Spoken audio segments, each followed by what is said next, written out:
What's up, friend? Welcome back to SLG TV. Today's video is all about supporting you with outsourcing. Whether it's hiring freelancers or working with a virtual assistant, it's important to start delegating tasks so you can start growing your business and go from being an employee to stepping into an owner's role. So if you're thinking to yourself, yes, I need to start delegating, then hit that subscribe button and the little bell, because this channel is all about simplifying the business of building your business, and you don't want to miss out on any upcoming videos. I'm Kellyanne Zielinski, and I help online coaches and course creators increase their influence, impact, and income by digitally sharing their message with the world. And one of the fastest, easiest, most harmonious ways to get your message out to the world is by hiring people to support you in the different areas of your business. Now, you may be thinking to yourself, Kellyanne, I don't know what to hire out for, or I don't have the money to waste. Don't worry if you're thinking that, because I have your back, and we're going to be covering all of that in just a moment. Now, there's a saying that goes something like this: once you've decided to outsource in your business is at least 2 months after you really should have. Now, it's hard to know when the right time is because there really isn't one. Everyone has a different journey and a different business model. But what I can say is that in the beginning, we do everything. So we're the content creator, the strategist, the copywriter, we're the designer, the videographer, the accountant. And I remember feeling really empowered by this when I first started my coaching business, and it was even fun and exciting for a while. But friend, it's not a sustainable model. When new coaches insist on wearing all the hats all the time, they're on a fast track to burnout city. There will inevitably come a time when you realize that if you're going to grow your business, you need help. And the help you receive is how you're going to scale your business and start seeing major shifts in not only your income, but how many people you'll be able to serve and have an impact on. You're going to shift from being an employee in your coaching business to being the owner. And I know that's just where you belong. So in saying all that, here are a few outsourcing steps to get you started. Outsourcing step number 1 is to determine what to outsource. First things first, think about your marketing funnel and how you currently create influence, impact, and income in your business. You're going to list out all the non-negotiable monthly tasks that need to be complete. So things like social media images and content, maybe it's blogs, YouTube videos, or podcasts. Maybe you have email newsletters that go out weekly, or designing pins for Pinterest, or SEO. These are just some ideas that I see in most coaching businesses. Next, think about the tasks that are the greatest time suckers for you and the least enjoyable. Now remember, just because you're capable of doing something and completing something doesn't mean that it's serving you or your clients for you to do it all yourself. These are the tasks that you're going to hand off to someone else. So for example, if you have a podcast and you love the creative part of recording, but you dread the techie side of things, you could outsource that. Or if you want to up your blog posting game to improve your SEO ranking, but uploading them, finding the images, and optimizing the meta descriptions are all just too time consuming, this is a great opportunity for you to outsource. In this scenario, you're still the visionary, but you give someone else the opportunity to take care of the things that you don't like to do. So think about it. Do you feel like you could increase your visibility on social media? Are you sending out as many emails as you would like? Really figure out where it is that you need support in your business and be open to letting go of the reins to hire help. Here's the thing, coach. We all have strengths and weaknesses. Your weakness will be someone else's strength. So instead of using your time, energy, and effort on the things that you don't like, hand it off to someone who will complete it in less time with more love. The cool part about all of this is that you'll discover people who love doing the tasks that you absolutely hate.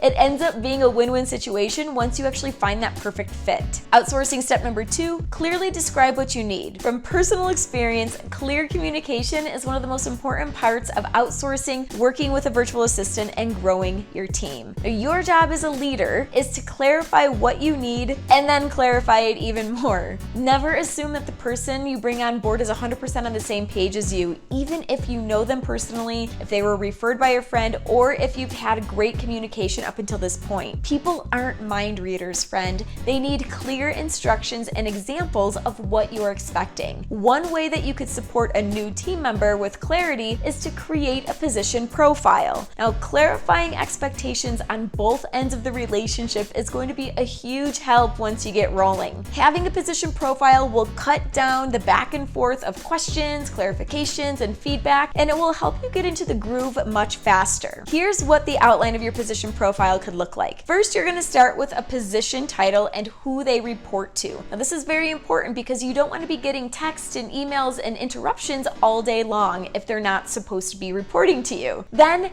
give the purpose of the position. So, for example, if you're hiring a copywriter, the purpose of that position could be to increase the visibility, engagement, and enrollments within your brand through social media and searchable platforms. Now, after you have that, write out a job description where you'll go into greater detail on the specifics of the job. You're basically expanding upon the purpose in this section. And then finally, you'll have a responsibilities, supporting actions, and end results section. Now, this is where you list out exactly what you're expecting from them. So, using the copywriter example, their responsibilities could be to write 15 Facebook posts for your business page and to also write 12 Instagram captions and maybe also write 4 blog posts. Then the supporting actions could be things like communicating your brand message and attracting a certain number of potential clients and developing a monthly content calendar theme. And then the end result can be gaining new followers,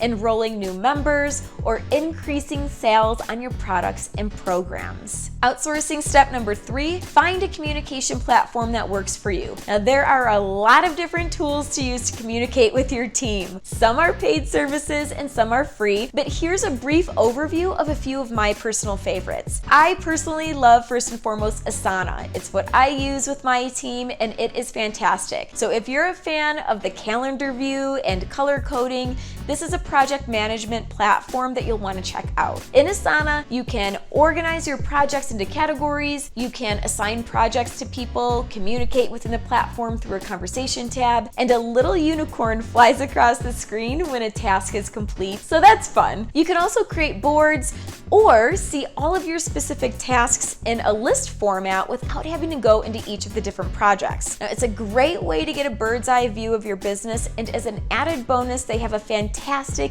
easy to use app. The next platform is Trello. Now, this is another popular project management option. In it, you can create boards for your projects, you can create cards for the tasks within that project. Teams can all collaborate on the same board, and the cards can be moved around based on where they are in the process. So for example, a task may be either in progress or complete or ready for approval. You can tag people, assign tasks, set due dates, and create checklists. Now, know that Asana and Trello are very similar, so you may want to do your due diligence to see which one would be the right fit for you and your brand. And then the last platform I use is Google Docs. Now, I love using Google Docs alongside my project management platform when working with my team. They give you all the tools that you need to create organized folder structures, to track changes and autosave on content docs. They also give you the option to leave comments and tag people, and you can share the content using links rather than attachments, which I love.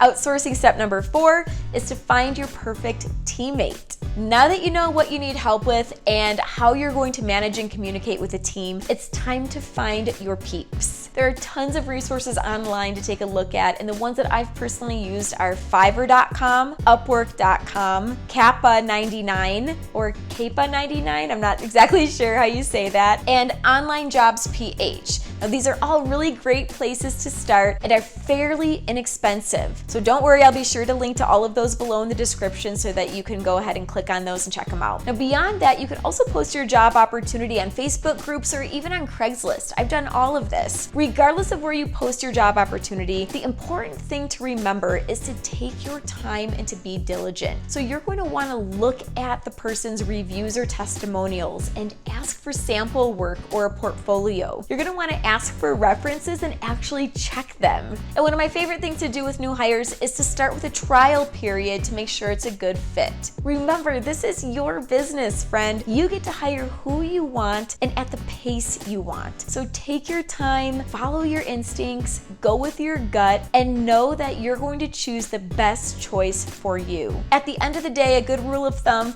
is to hire slow and fire fast if you know it's not the right fit. You don't want to waste anyone's time or money, especially yours. And there you have it, friend. Now you know the 4 steps to outsourcing, hiring a virtual assistant, and building a team to grow and scale your business faster and easier. And I'm curious, now that you've heard these steps, what's been holding you back from outsourcing in your business model? Go ahead and leave a comment here below so I can do some laser coaching and help you either find the solution or to work through whatever your blocks may be. And if you're still feeling stuck and could use a little support, I offer a free discovery call to see if you and I vibe to potentially work together. All you have to do is click the link in the description below, and you and I will get on a call and determine where you're at, as well as potential steps to get you where you want to be. And lastly, if this video was just what you needed in your coaching business, please let me know by liking it below, subscribing, and sharing it with your coach friends. Until next time, coach, keep building your empire.